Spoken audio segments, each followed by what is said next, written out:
So first off, Ula, congratulations on moving to 8th now in all-time rebounds for Washington State. Can you tell Coach E that? Because she thinks I don't rebound. But let him know I don't. Just talk a little bit about, obviously tonight, special night for senior night, but your overarching this year and your career here, what it's meant to you, what it's been like, just a little summary of your experience here at Washington State. Yeah. I think my experience has been nothing short of amazing. I've never would have guessed in a million years that this is what I would have been able to do. I committed to WSU when I was on a visit at Coach E's old school. Oh, no, sorry. She told me. And then when I was on the plane home, I was like to my parents, yeah, I like her. Let's just follow her. So then I was like bought into everything she was about, who she is as a person, as a coach. She's hard, but she loves you more than anything. And so committed while I was home and during the period. And then I got here and I was like, what the heck? Like, where is everyone? Where's the city? Where's like the cars, everything?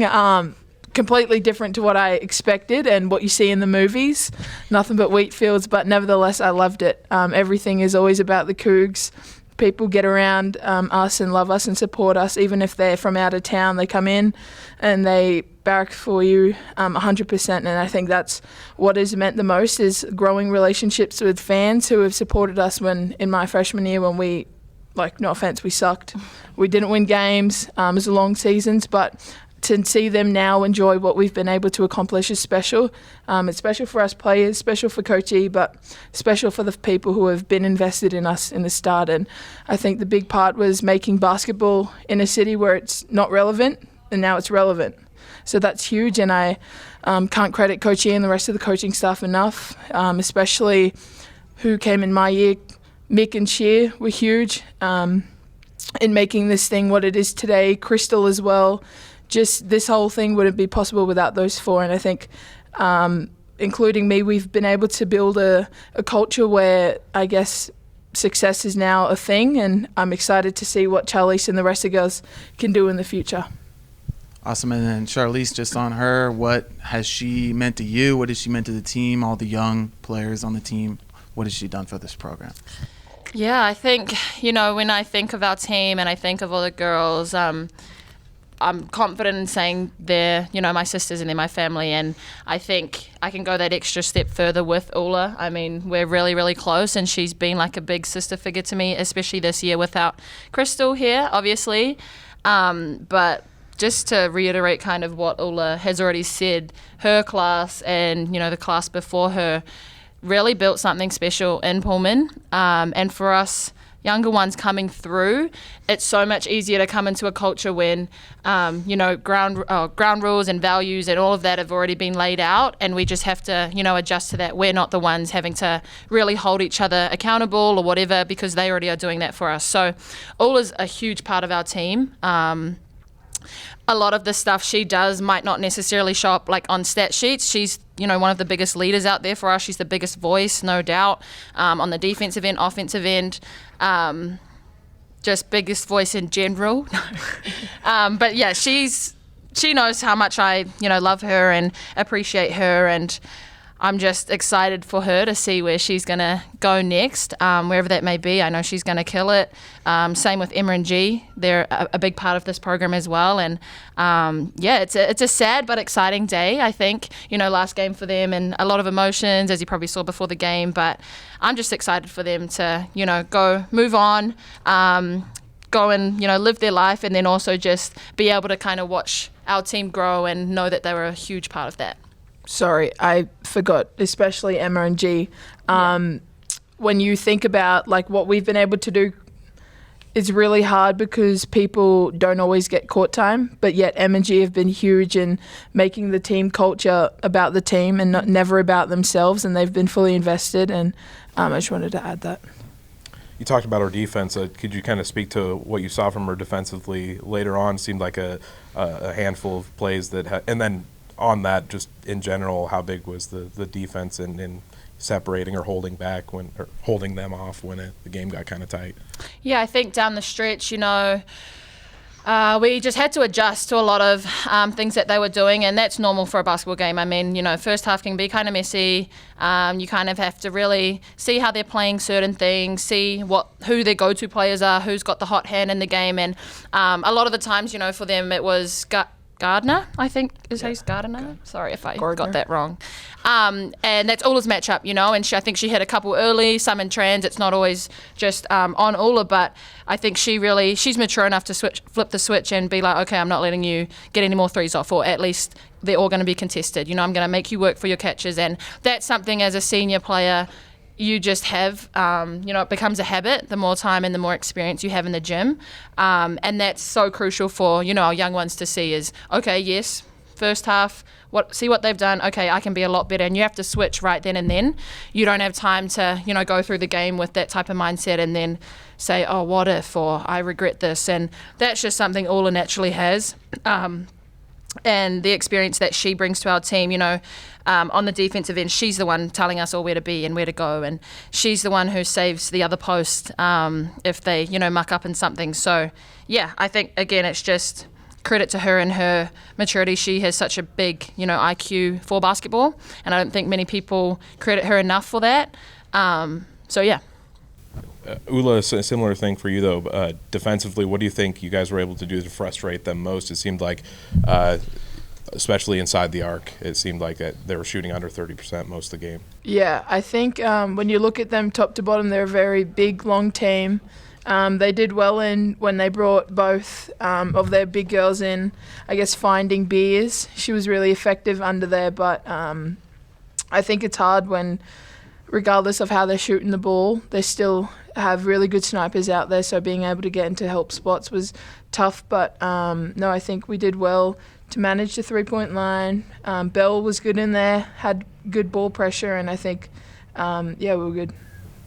And I guess I'll direct this one to you as well. How important is this sweep and getting to this momentum going on the road these last stretch of games and going into the postseason as well?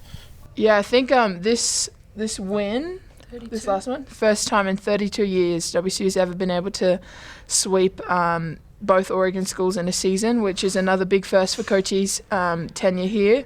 Yeah, write that down. That's huge, right? 32 or 35, one of those. 30, I think it's 32. Yeah. Sorry. But no, yeah, I think it was huge for our confidence since, I guess, what happened on the road for us went 0-2 in the mountain schools. But being able to bounce back and come home to get 2 wins was huge moving forward into the LA schools. I think we're confident now. People are starting to feel better about themselves and about each other. And, yeah, look forward to going down to LA in a couple of days. And Charlisse, you had several great assists with Bella and throughout the game with other players, but how have you seen your connection with Bella grow on the court? Yeah, I think, me and Bella we worked out a lot in the summer, and I think just, especially my past 3 years here, I've just been kind of learning how to play with her, watch her game evolve, and just find her in the best possible spots. And she's also really improved her passing game as well out of the post, which is a big credit to her. She's able to get balls out, and I think, that one, I think it was like the assist of the game or something. She found me on a cut, and so those things, I think, we've kind of just learned how to play off each other and kind of read each other. I think offensively, you have to know your teammates' strengths and weaknesses as well as like the scout, right? So if on offense what your players or your bigs post move go-tos are, that's when you can read those cuts and, kind of know when to rebound or know when they're going to spin or things like that. So I think for me, it's just been kind of watching her grow and kind of read her tendencies as well, which I think helps that connection, I guess you could say. And Ula, coaches and players have praised your spirit and dedication. What part of your legacy or what part of your time at Pullman are you proudest of?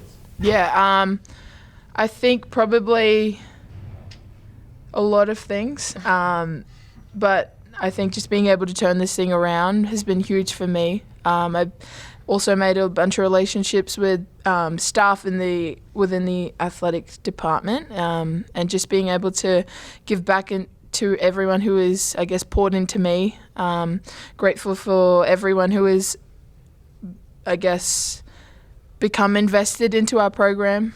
Grateful for the band, especially you, Sam, who I guess were here when sometimes we'd look out in the crowd. My first year and it was just the band, just the band and a couple of fans. But no, grateful for everyone who continuously showed up for us when we weren't winning to where we are now. The band, Spirit Squad, so cheer and dance, and obviously the fans who have loved us through so many ups and downs. I think that's the biggest thing, is that now moving forward, people are more invested and they're like, this team's good. You know, what Coach E's been able to do is huge, and I think that's what I'm most happy about. And then at the end, we saw you guys do your senior dance and celebrate your seniors, celebrate each other. What was that moment like, and what's like the backstory of that? Yeah. If you know us, you know that we love karaoke. Anytime the bus, the showers, the locker room, anytime someone's down for karaoke, we're in. And I think that song is just something that gets us going and something that we love. And so thank you, Shania Twain, for making the song. But no, it was just a time for us to think about the fact that we just got a huge win and just celebrate with each other. But yeah, what do you? Yeah, no, I agree. I think, that just kind of shows the epitome of our culture and what our team's about.